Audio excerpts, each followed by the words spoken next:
Hey, this is Sally. Today I want to unbox for you the brand new Vengeance 1400. This is Corsair's mid-high range. There's one higher than this and a couple lower than this. I actually have the privilege of checking out the two as well that are coming out that are below this one. I think it's like a 1300 and a 1100 or something like that. Anyway, they'll be on the mail as soon as they're released. Anyway, so some features of this one. It's got 50mm drivers, a nice long cable. As it says, you have an analog jack here, so those of you who have sound cards will appreciate the fact that you can use it here. Anyway, let's turn on the camera. Let's check it out. Okay. Alright, so here's the front of the box. It says Corsair Vengeance 1400. Note that it's a 3.5mm analog connection, so you need to either plug it into the back of your motherboard or a sound card if you have them, or if a front pass-through. So it does not have a USB function. So those of you who need a USB, it can't work for that. The nice thing is it can do other things, plug into your phone and other things like that, because it is a 3.5mm jack. So on the back has some specifications all about it. Everything you probably would want to know and more. On the back here has more details about it. A little picture of the controller, the device itself. They make the thing kind of shiny. It's interesting. A little cutout of the side of the case. Makes it nice so you can look at it. Needlessly large knife. And inside we have the actual headset itself. So, little plastic thingy here to keep it in place. Obelisk looking light container to keep it protected, as well as you can see a product cutout image. Inside reveals the goodies for the headset. These come out of the box like so.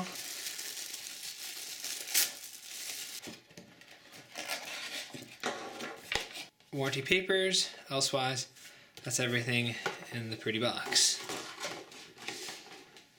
So, headphones themselves, the plastic comes off. First and foremost, has the warranty agreement. Corsair will take care of you.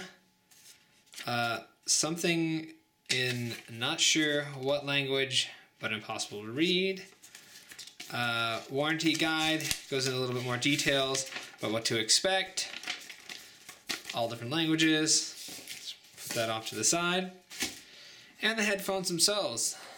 So, it's got a nice kind of pseudo brushed metal look to it. It's definitely plastic, but it still looks nice. Inside, the band extends, also has a plastic exterior. I don't know if the metal is interior or not. You can't tell from looking at the actual outsides of it, but it has a nice faux metal look to it. The band on top has a nice rubberized pleather kind of feel to it. It has lots of breathing room. It's very, very squishy. If you can see that the band is through there. It's flexible band though, so it's not. It looks like it'd be super rigid, but it actually flexes quite nicely.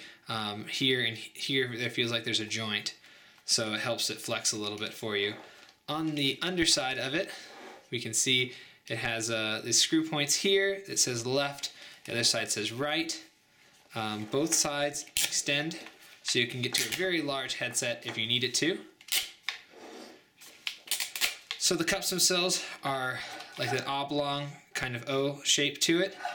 The pads actually rotate quite far, but not enough to really lay super flat. I mean, it kind of does, but it's still not, but better than some of the other ones do. So the cups do rotate quite a bit. Has a nice squishy ear, even with me pushing down it fairly hard. It gives it a nice actual, like, you're still getting a lot of padding there. It's not going to bottom out. There's a lot of depth between your ear and the actual padding itself, so you shouldn't run into the problem where your ear hits the drivers, which causes a lot of ear strain and pain after a period of time, which is, you know, extremely nice.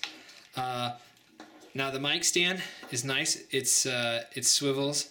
It clicks into place each way, but as you can see, there's lots of points in which it clicks, which is nice. The microphone is sound canceling, goes nicely, fits on your head well, allows the microphone itself even bends a bit, which is nice. So if you like, if you want to angle it a little bit, gives you the option to do so, which is good. Okay, so now the inline controls. The cable itself is a woven kind of braided material. Has the control unit like this. It has a clasp here so you can hook it onto your shirt. Has the logo on it. You can do volume up and down, as well as a microphone mute. Has green and red. Tells you what's going on. A very long cable. As you can see, it's all braided here. And the analog connections, you have your stereo jack, as you can tell, because it has two little jack points right there. And your pink one right here is your microphone. So you plug both into your back of your computer or your front of your audio panel, and you're good to go. Overall construction of the headphones is quite nice. They're trying to hit a certain price point, so you can see why they didn't use too much metal, but they used a nice high quality plastic. Like, I mean, it's still pretty firm. Like, I'm giving it some pretty good tension there, and it's not So overall, it's a little bit heavy. So those of you who need a really lightweight headset, I don't know if this one's for you, but overall, they give you lots of padding, so it should be able to compensate for its weight because it's not being burdened on your ears. Overall, very nice looking headset, so check it out. Once again, this is Sally, thanks for watching my unboxing of the Vengeance 1400. If you got any questions, put them below. I'll try to answer them as soon as I can. And you can also check me out on Facebook and Twitter, so thumbs up if you like it, share if you want anybody else to know about these headphones, and look forward to the other two coming out shortly. Thanks.